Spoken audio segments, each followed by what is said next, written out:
Good day, brothers and sisters. It is Sunday once again. And the Bible speaks about the infinite, eternal wisdom of God. In fact, He declares the transcendence of His wisdom when He says, "My ways and my thoughts are higher than your ways and thoughts. For as high as the heavens are above the earth, so are my ways and thoughts higher than yours." God's wisdom indeed is greater than our own wisdom. But mind you, that is not the only area wherein God is superior to us. He is superior to us in terms of power. He is superior to us in terms of righteousness. He is superior to us in all ways. And because of that, my dear friends, we need to bow down before Him in humility. Our posture should always be a posture of humility before Him. We are told in Proverbs chapter 3, verse 5, "Trust in the Lord with all your heart and do not lean on your own understanding." In verse 6, it says, "In all your ways acknowledge Him, and He will make your paths straight."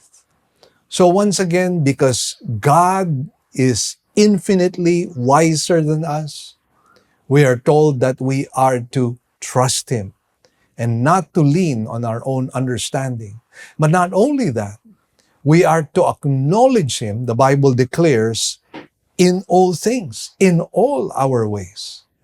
And one of the ways by which we can do that is by worshiping Him. And when we do that, what happens is a realignment of perspective, a realignment and recalibrating of our own worldview, and it will now fall in line with what the Scripture says. And when that happens, we will have the mind of God. When we have the mind of God, then we will do the things that God requires of us. We will have His same heartbeat. And therefore, my dear friends, that will end in the worship of God. So let us now come and praise the Lord at this time.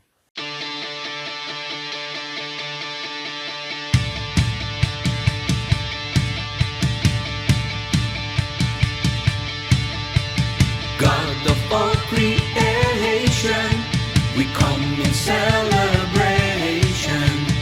We rejoice in Christ the King. Jesus is Lord, hallelujah, sing. Heaven and earth are filled with praise. All the redeemed shout amazing grace. Oh, what great salvation brings. Jesus is Lord, hallelujah, sing.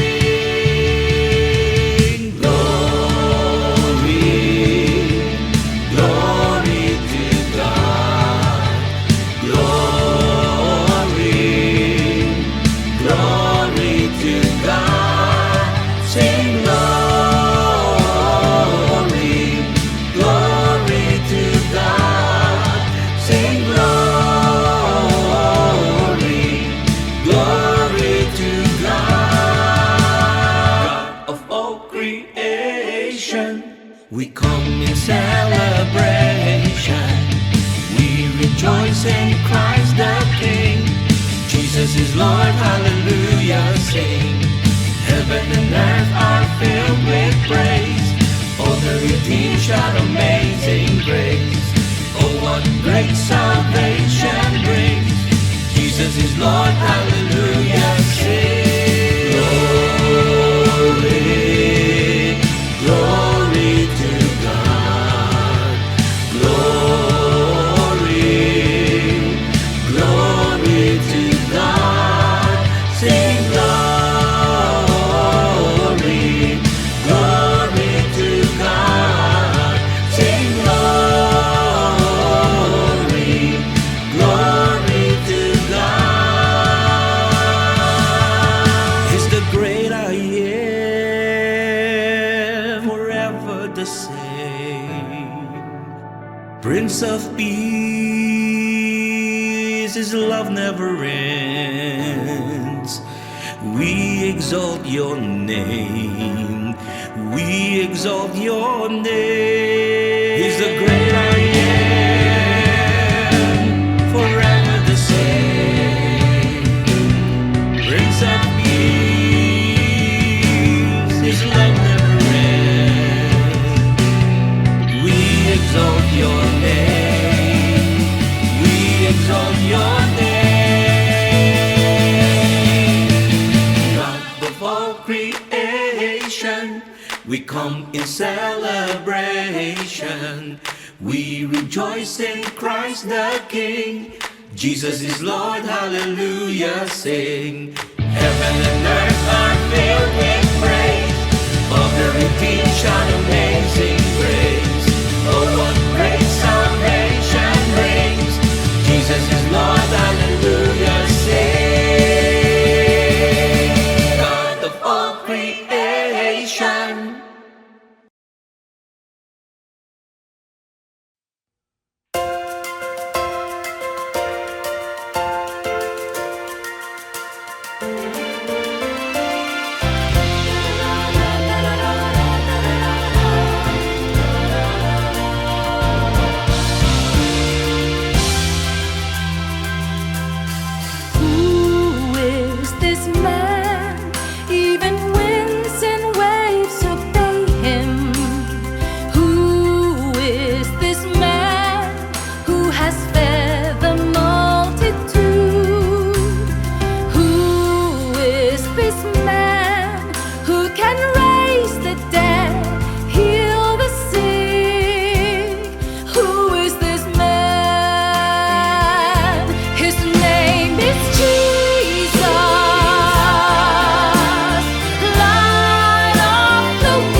You bring us back to life. As you heal the brokenhearted,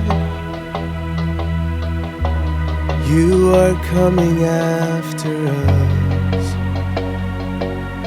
How great, oh how great,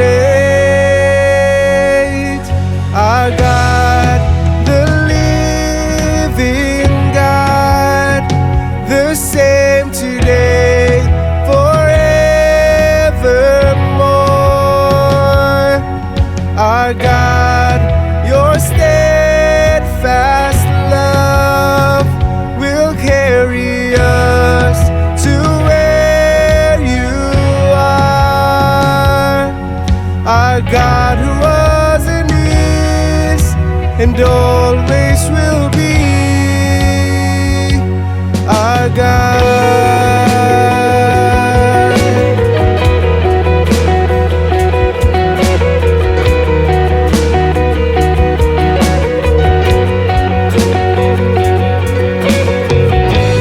Turning sinners to forgiven.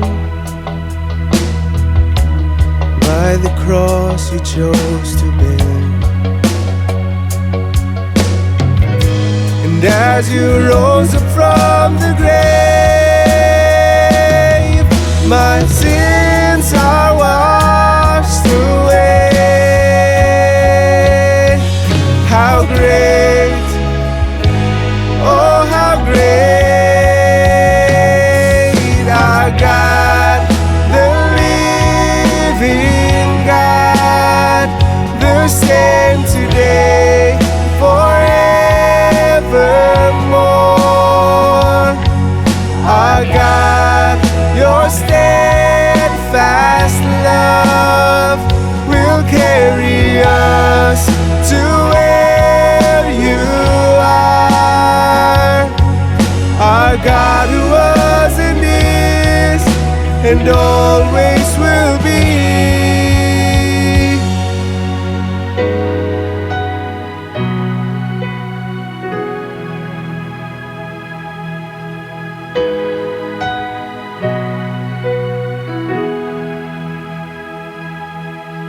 Through it all you remain.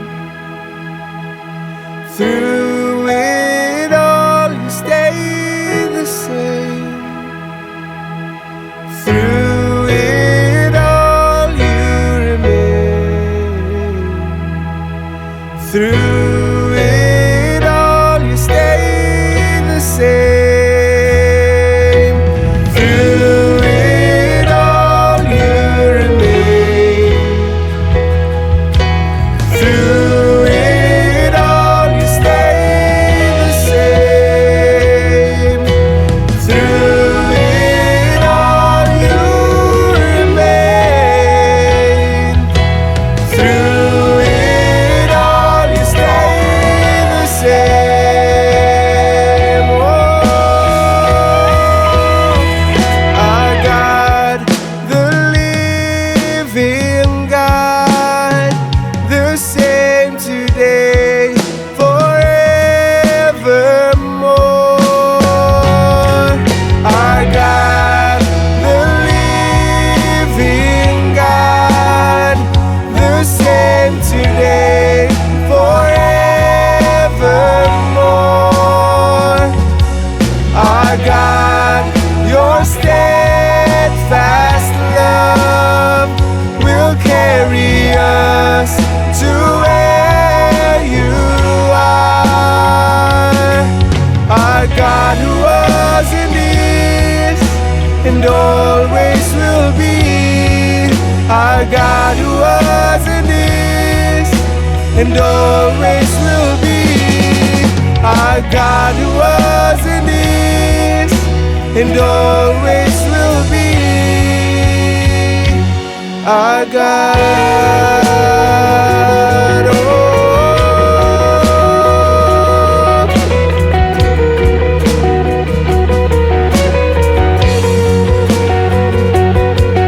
Our God, oh.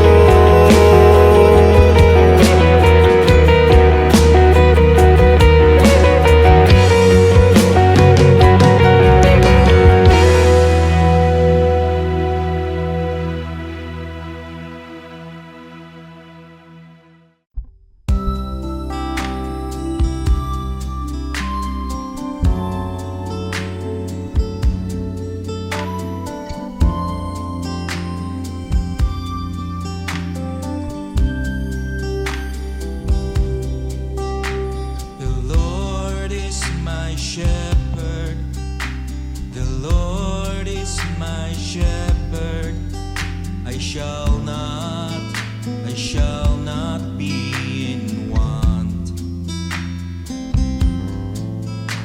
He lets me rest in green pastures.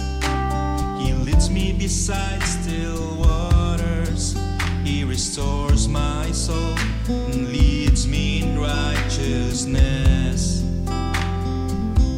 For his name's sake, for his name's sake. Surely goodness and mercy shall follow me,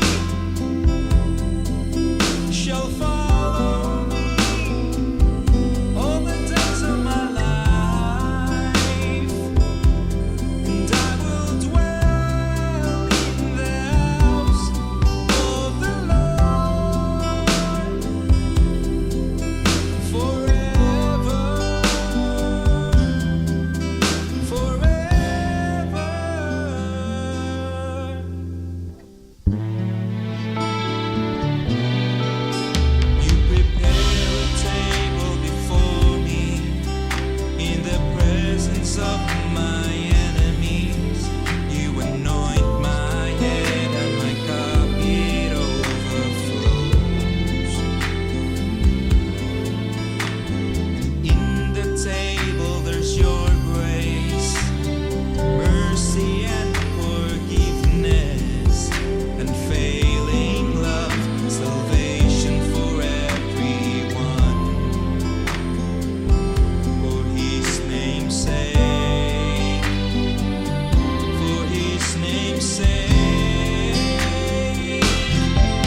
Great news, everyone. We already have 3 weekend services.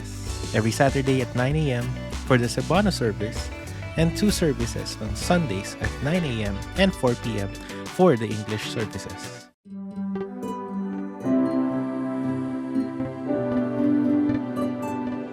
The title of today's sermon is The Three Fruits of Love.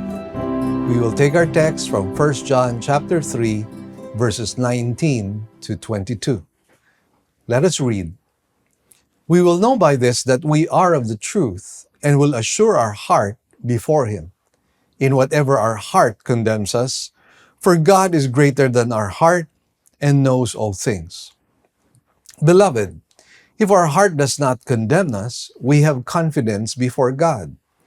But whatever we ask, we receive from Him because we keep His commandments and do the things that are pleasing in His sight. Let's bow our heads in prayer at this time. Heavenly Father, we thank You and bless You, Lord, for this wonderful Sunday morning. Our desire, O God, is to know Your will and to be able to apply Your will in our lives. And so we ask the blessing of Your Holy Spirit. Teach us and instruct us today and bring conviction so that we will have the intentionality to obey and follow whatever we learn. And Lord, we trust, Lord, that You will be with us throughout the sermon, and whatever is going to be achieved today, we will give You back all the glory, praises, and thanks. In Jesus' blessed name we pray. Amen and amen. Now, this passage continues on the subject matter of love, by which we will be able to assure ourselves that we are indeed children of God. This is something that John the Beloved was continually reiterating. He was reiterating the fact that if we do not have love, we cannot possibly be children of God. More so, if there is that settled hatred and bitterness in our hearts. Just like Cain, we cannot probably be the children of God. Instead, John says that Cain belonged to the evil one. And so if that is true of Cain, that would also be true of us if we happen to be people of hatred. And therefore, we have no assurance of salvation. Jesus told us that the disciples would be known if they have love for one another. And this is exactly what John himself likewise points out. But aside from this, love has other fruits which provide blessings to us. Let me talk about the 3 fruits of love today. In verses 19 to 20, we will talk about the fruit of assurance we belong to the truth and God. And then in verse 21, we're going to talk about the fruit of divine confidence.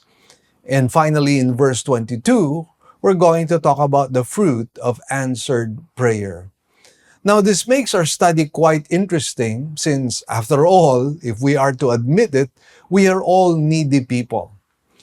As the Psalmist says, and because of that, we all desire answered prayer and the confidence that we are pleasing in God's sight. And so as we go through this particular passage, I'd like you to think about the prayers that you have uttered before the Lord. Is it possible that some of those prayers that you had uttered to the Lord remain unanswered?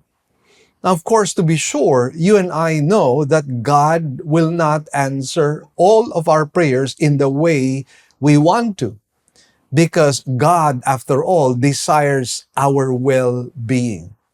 And sometimes, because we lack the knowledge and the foresight, we might be praying for things that might not really be a blessing to us. And that is why God does not answer those prayers. On the other hand, it is also possible that some of the reasons why we do not have answered prayers is because there is something terribly lacking in our lives. And that might be the aspect of love. Perhaps we have settled bitterness or anger in our hearts. And my dear friends, the Bible says, as in the case of Peter, when he was talking to the husbands, if we are unable to display true and genuine love to our spouse, then it might be a serious hindrance to our prayers. And so again, this is very, very practical, and hopefully there are many things that we get to learn from our study today. Now in verses 19 to 20, we find the fruit of assurance we belong to the truth and God. And so it begins with verse 19, we will know by this that we are of the truth and will assure our heart before Him. So what John is saying is that we shall know by this, and the context refers to loving in word, deed, and truth, that we belong to the truth. And so these are the things that are expected. If we truly belong to the truth, then love is something that is on full display in our lives. And the way John worded it in this particular case is he says, we belong to the truth. Now, in a world of fake news and AI manipulated and fabricated realities, truth has become a rare but precious commodity which we cannot do without. After all, Jesus said that it is the truth that will set us free. And when you think about it, in Romans chapter 8, in verse 1 and 2, it says, therefore, there is now no condemnation for those who are in Christ Jesus. For the law of the Spirit of life in Christ Jesus has set you free from the law of sin and of death. Let's take a little time to reflect on the freedom that you and I have. Well, in this particular case, in the book of Romans, it speaks about our freedom from the law of sin and death. And basically that speaks about freedom from the slavery and the bondage of sin and death. And I know of a lot of people who were really deep down into the miry clay of sin. And yet right now, they have been set free and they have been released from their bondages as a result of the grace and the power that God has given to them because of the freedom that comes through Jesus Christ. Now, likewise, we can talk also about the freedom from a guilty conscience. And this is one of the things that is given to us once we confess Jesus to be Lord and Savior of our lives. We know that all of our sins are forgiven, the past, the present, and the future. And therefore, we are not weighed down by guilt because we know that we have been set free in this area. Likewise, we are given the freedom to walk in righteousness. Whereas previously, the only freedom that we had was to walk in sinfulness, to walk in wickedness, to walk in immorality and impurity. And of course, in truth, that is not freedom at all. We only think, or Satan tries to make us think that that is freedom when we live our lives in reckless abandon. But in truth, that is not freedom. True freedom is when you're able to walk in righteousness. Why? Because this is how God designed us to be. God designed us to be upright people. And that is why, again, this is the freedom that only comes through the Lord Jesus Christ. Now, another freedom is the freedom to become what God intended us to be. And I'm talking about being good spouses, good parents, good children, good citizens, and excellent workers. And once again, this is something that arrives at us the moment you and I submit ourselves to the Lordship of Jesus Christ. As an example, I saw myself as an above average student who didn't really care about being summa cum laude, for example. I didn't care about being part of the dean's list. All I cared about is that I would be an above average student. But the moment I came to the Lord, I began to excel academically. Of course, that was already in the field of theology. But then again, that is what happens. You have this freedom to become to be able to reach the full potential that God intended for you. And so this is one of the freedoms that we could experience. Now, when the Bible says by these things, it refers to once again our conduct of love, not just in word, but in truth and deed. And by these things, John is saying, our hearts will be assured that we belong to the truth, and therefore we are children of God. And so, again, it's very important that if we say that we're born again, then it should be backed up by the evidence that we are living in accordance to the will of God. And one of the wills of God for us is to be able to be people of love. People bereft of the truth, unfortunately, have no hope and they have no assurance. I'd like to share to you a few illustrations of people who do not have any assurance whatsoever. There's a pamphlet that contained the dying words of various people who were unsaved. It quoted Thomas Hobbes, the atheist, as saying, "I am taking a heartfelt leap into the dark." And then the French infidel, Voltaire, cried out, "I am abandoned by God and man, I shall go to hell." Sir Francis Newport, head of an English atheist club, wailed in anguish, and he said, "I know I am lost forever. Oh, the insufferable pangs of hell." By contrast, here are the last words of several believers. Dwight L. Moody said, "This is glorious. Earth recedes. Heaven is opening. God is calling me." Elizabeth Folks, dying for her testimony, cried out, "Farewell, world, farewell. Faith, farewell. Hope, welcome, love." And kissing the stake, John Noyes explained, "Blessed be the time that ever I was born for this day." Then to his fellow martyrs, he said, "We shall not lose our lives in this fire, but only change them for something better." Sir David Brewster declared, "I will see Jesus, see him as he is. I have had the light for many years. Oh, how bright it is. I feel so safe, so satisfied."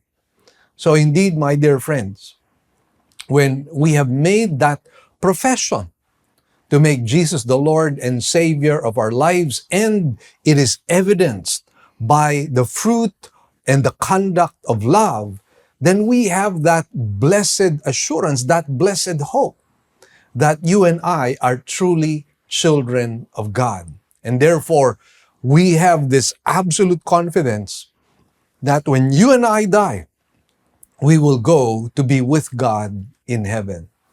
Now again, we go back to the illustration of Dwight L. Moody and Elizabeth Folks and John Noyes, and we ask the question, how did they have this blessed assurance that they were genuinely children of God? And the answer is because these people lived exemplary lives, displaying great love towards others, which somehow assured them that their profession of Christianity was genuine and that they were genuine Christians or genuinely saved.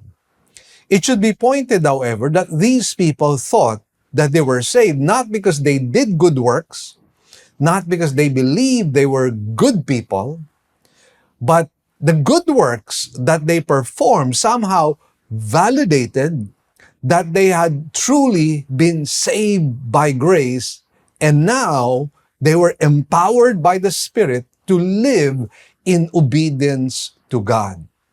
So in other words, once again, we're not saying that a person is saved by good works, but we are saying that a person is saved for good works. And that happens how? Because of the empowering of the Holy Spirit. Because once a person receives Christ, he receives the Holy Spirit who sanctifies him, who purifies him, so that he is able to live a life of excellence, a life of love and truth and freedom.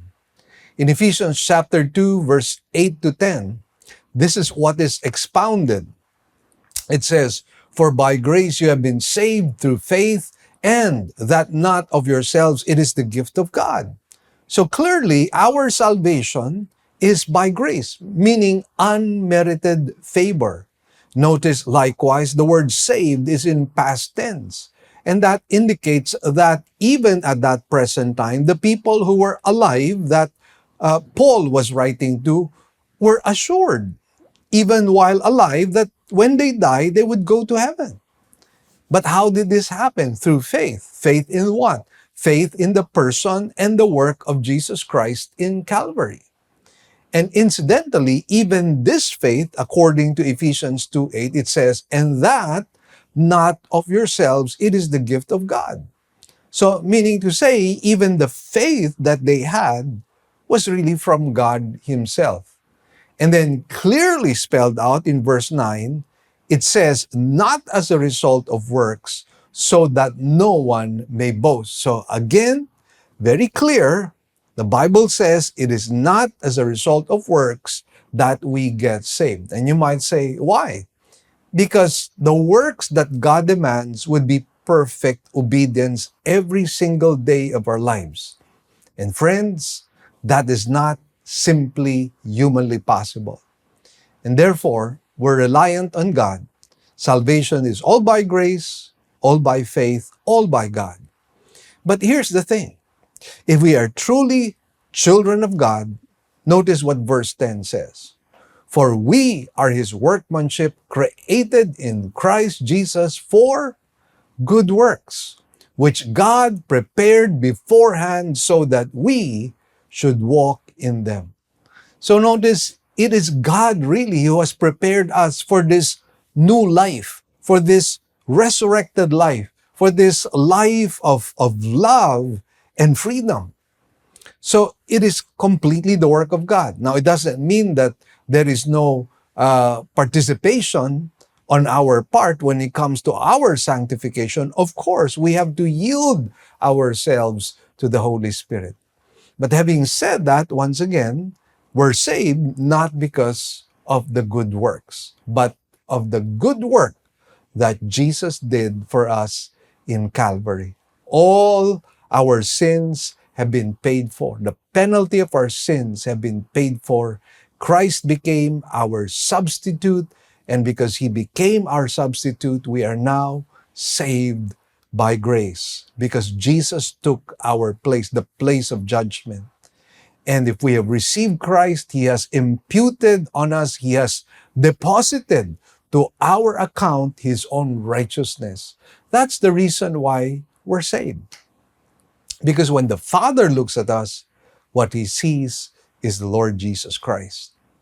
Now, in the process of sanctification, this is really how it goes step by step. Of course, as we mentioned, we first have to accept Christ as Lord and Savior of our lives. Now, here's what happens once that is done. In verse 26 of Ezekiel 36, it says, "Moreover, I will give you a new heart and put a new spirit within you, and I will remove the heart of stone from your flesh and give you a heart of flesh. I will put my spirit within you and cause you to walk in my statutes, and you will be careful to observe my ordinances." So that is the miracle that takes place when you accept Christ. He gives you a new heart. He puts a new spirit within you. He will remove that heart of stone, replace it with a heart of flesh, and then He will let the Holy Spirit live and dwell within us, and it's the Holy Spirit that causes us to obey His commandments. And again, one of His commandments is that we love one another. And again, friends, the reason why we're able to do that is not because of us, but because of the supernatural working of the Lord in our lives. In verse 19, it says, we will know by this that we are of the truth and will assure our heart before Him. Now, the word assure literally means persuade or tranquilize. We will have the tranquility of heart that we belong to God. And that is one of the benefits, really, of receiving Christ in our lives and living in accordance to His will. We are assured that we belong to Him. And then it says, in whatever our heart condemns us, for God is greater than our heart and knows all things. Now, in examining our brotherly love life, our hearts may be too strict. It's possible that we can be too hard on ourselves. Sometimes our problem is an over-strict conscience, which may cause us to doubt our salvation. Incidentally, the Bible tells us that Satan happens to be the accuser of the brethren, and therefore he accuses us of our failures. He accuses us of our wrongdoings. And he begins to come upon us in an overwhelming way, and he whispers to us that because of all the things that we have done, because of our sins, we are not saved at all. And so he creates that doubt when it comes to the assurance of our salvation. But remember, God is greater than Satan, and God is greater than our heart. And He knows all things. Therefore, He will cause our heart to arrive at correct judgment, which will bring confidence to our hearts. So when someone comes to me and asks me, how sure are you? How do you know that you are truly a child of God? And my answer to that would be this: I know that I know that I know. And the reason behind that is in Romans 8, verse 15. It says, for you have not received the spirit of slavery leading to fear again, but you have received a spirit of adoption as sons, by which we cry out, Abba, Father. The Spirit Himself testifies with our spirit that we are children of God. Now let's move on and let's talk about the fruit of divine confidence in verse 21. It says, beloved, if our heart does not condemn us, we have confidence before God. And so the point is, what it means is that we have not offended the holiness of God through our disobedience. And our conscience, therefore, is clean. If this is true, then we have confidence before God. Confidence here can be translated boldness or courage. In 2 Timothy chapter 4, 7, and following, it says, I have fought the good fight, I have finished the course, I have kept the faith. In the future, there is laid up for me the crown of righteousness, which the Lord, the righteous judge, will award to me on that day. And not only to me, but also to all who have loved His appearing. And so you will notice these are words that were penned by Paul. And how does it sound to you? There is that tone of great confidence. And this confidence comes as a result of the fact that Paul was an obedient disciple of the Lord Jesus Christ. He was someone who had followed through with his stewardship. And as a result of that, he had this confidence, he had this boldness, not only courage that he would be saved, but that he would be rewarded by God. After all, the Bible says that He is a rewarder of those that diligently seek Him. Now we move on to the third part, which is the fruit of answered prayer, which is found in verse 22. And it says, and whatever we ask, we receive from Him, because we keep His commandments and do the things that are pleasing in His sight. So we have the confidence that God will hear our prayers. If you and I are conducting ourselves in a manner that is in accordance rather to the will of God, walking in love, and again, what we know is that God is a rewarder of those that diligently seek Him. So we are reminded once again that this is contingent on the fact that we keep His commandments and do the things which are pleasing to Him. By the way, the words keep and do are both in the present tense. And so we're talking about a lifestyle of righteousness, a lifestyle of walking in love, a lifestyle of walking in the truth. And if that is the case, then one of the blessed assurances or one of the fruits of that would be answered prayer. Now, answered prayer, therefore, is conditioned on the habitual keeping of commandments and doing the things that please our God. And so, once again, this is the time for us to reflect on our own lives. Is it possible that God has not answered our prayers? And could it be because we are not in the habit of keeping God's commandments? It is not our lifestyle. It is not the way we live our lives. It is not how we are defined.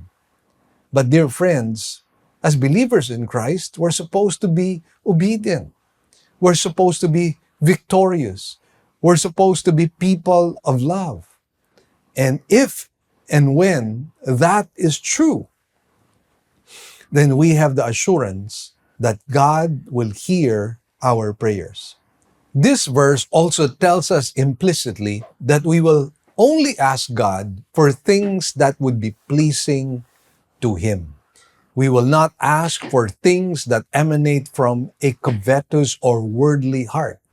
Because if we are in the habit of fulfilling or keeping God's commandments, it means that we have the character of God. We have the heart of God. And therefore, if we have the character, the heart of God in us, most definitely, the things that we would be praying for would be spiritual. They would never be carnal. They will not be worldly, but they will be spiritual. Once again, because we are defined by righteousness. That is how we are defined. In summary of verses 21 to 22, John hastens to add that the fruit of love is confidence, and that confidence expresses itself in prayer. The result is confident prayer will be answered. And again, when we say confident prayer, it's not like we have manipulated or twisted the arm of God, but we are saying that because we have the character of God, we have the heart of God, we will be praying in accordance to His will and His pleasure. And if that is the case, you and I know that our prayers will be answered. Let me give you two examples of people who lived lives that were pleasing to the Lord. The captain of an ocean's steamer tells that on one occasion, his ship was engulfed in a dense fog off the coast of Newfoundland. It was Wednesday evening, and the captain had been at the bridge for 24 hours when he was startled by someone tapping his shoulder. It happened to be George Miller, one of my heroes, a Christian believer who handled many orphanages. And this is what he said: "Captain, I must be in Quebec on Saturday afternoon." "That's impossible," replied the captain. "I'm helpless." And Muller suggested, "Let's go down to the courtroom and let's pray."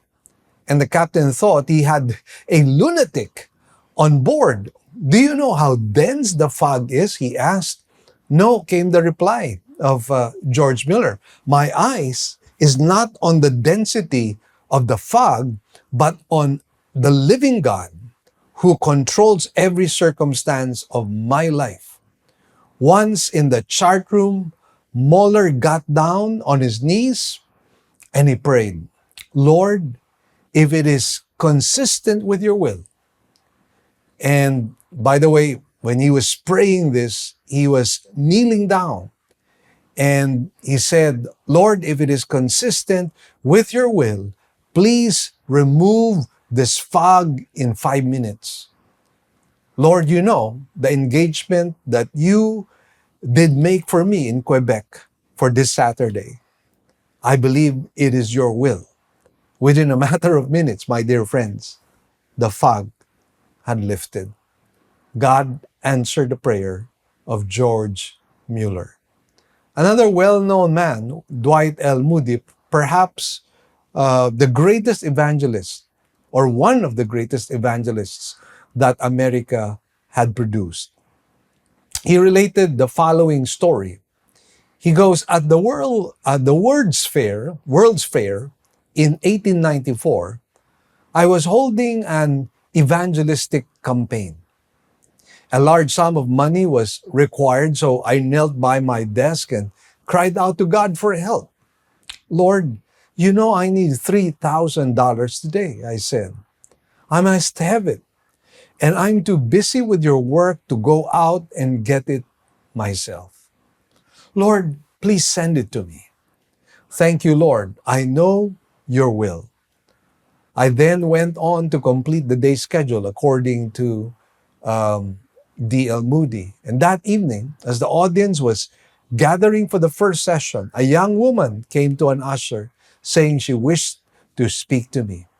And she was told that the meeting was about to begin and I would not have the time to see her until later. But she insisted on coming to the platform anyway. Reaching up, she handed me on an envelope. I hastily put it in my pocket and started the service. That night at dinner, I remembered the incident and opened the letter and found that it contained a check for $3,000. It was the answer to my simple, earnest prayer. A few days later, Moody learned that this lady originally planned to give only $1,000, but had reconsidered and changed it to $2,000. Just before leaving for the meeting, however, she was deeply impressed with the thought that the amount was still not sufficient. So tearing up the second check, she wrote another for $3,000, the exact sum that Moody needed and the exact sum that he prayed for. Now, question, why did these people have confidence that the Lord would answer their prayers? Because their lives were lives of love. George Mueller set up orphanages and day schools. Moody, on the other hand, went all over the world in search for lost souls. So, again, if we happen to be these kind of people, then not only will we be confident in the presence of the Lord, but likewise, we have the assurance of answered prayer. And that tells us that the secret to answered prayer is not really so difficult. If you have love in your heart and demonstrate it, God will bless you by granting your requests if they happen to be in accordance to God's will. Let us pray. Heavenly Father, we thank you and bless you, Lord, for this time. And we submit ourselves to you, O God. We trust, Lord, that the word will truly change us. And whatever has been achieved today, we give you back the glory, praises, and thanks. In your name we pray. Amen and amen. God bless you all, my dear friends. And please don't forget, subscribe to our YouTube channel, our Facebook page, and likewise, our TikTok account. Don't forget that we are also on nationwide TV and radio. God bless you all. Good news, brothers and sisters! Our radio program will now be heard nationwide through FEBC radio stations. As an added bonus, all Living Word original songs will likewise be aired as well. So, if you would like to listen to our radio program, we're coming out in the following stations: 702 DZAS AM, broadcasting from Pasig every Sunday, 11 a.m. to 11:30 in the morning. We're also coming out from 104.3 DWAY FM from Legazpi. This is also every Sunday from 10 to 10:30 in the morning. And for those of you in Tacloban, we're coming out from 97.5 DYFE FM every Monday from 11:30 in the morning to 12 p.m. For those of you in Zamboanga, we are coming out from our station in 1116 DXAS AM every Sunday from 11:30 to 12 p.m. Also, for those of you in Davao, we're coming out from 1197 DXFE AM every Sunday from 2 o'clock in the afternoon to 2:30 p.m. For those of you in Coronadal, we're also coming out from station 1062 DXKI AM every Saturday from 8 to 8:30 p.m. And for those of you in Cagayan de Oro, we're coming out from 103.3 DXJL FM every Sunday from 8 to 8:30 p.m. And for those of you from Metro Cebu, we're coming out from 98.7 DYFR FM every Saturday and Sunday from 8 to 9 p.m. Please tell your friends about this and tune in to our radio program. Let us pray that God might use this radio program to become a blessing to as many people as possible. God bless you all. Great news, everyone. We already have 3 weekend services every Saturday at 9 a.m.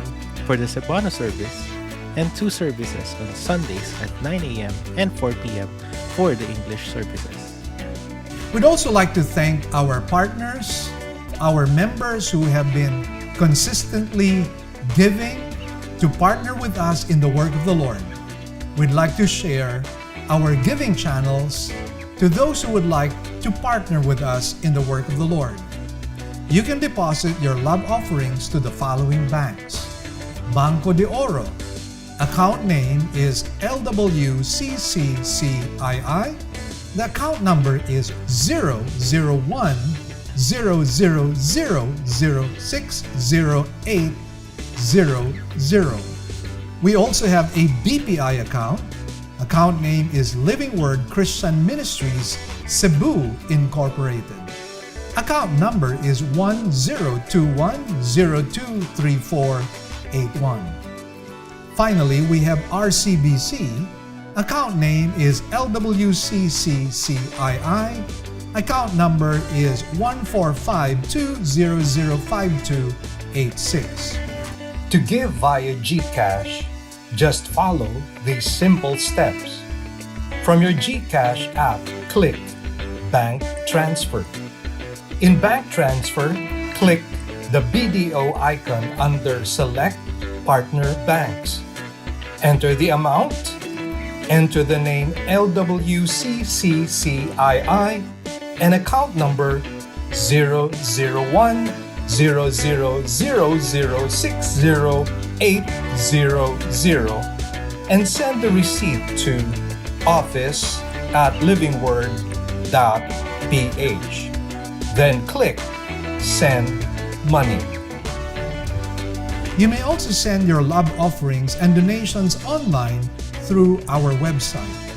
Go to www.livingword.ph and click Give, and then a dialog box comes out of it. Kindly click on your giving preferences. Thank you, and God bless.